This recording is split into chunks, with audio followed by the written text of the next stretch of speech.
කාලෙකින් තොইলයක් නටන්න බැරි වුණ. කළු කුමාරයා මොන මගුලේ ගිහින්ද මන්ද? නටපන් යකෝ. ගල් බාගෙට ඔච්චර තමයි යකෝ. තියෙනව නම් තව කාලක් දීපන්. ඒදා සිංහල දුම්කොලයක්. මේකෙන් තූල් පාරක්වත් හදපන්. පිස්සු යකෙක් නේ උඹ. අම්මෝ මෙන්න මහසෝනා. ආච්චියේ මම හෙට එන්නම් බය කරන්න. දැන් ගෑණි ගෙදර එන වෙලාව. A few moments later.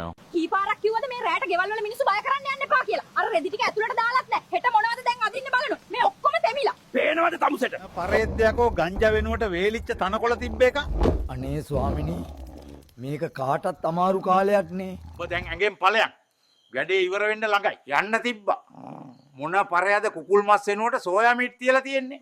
යකෝ පෙරේත කොටුවට තියන්නේ බිත්තර 3යි. තෝ මොකද 4ක් තිබ්බේ? මම 4ක් ගෙනාවේ නෑ යකෝ.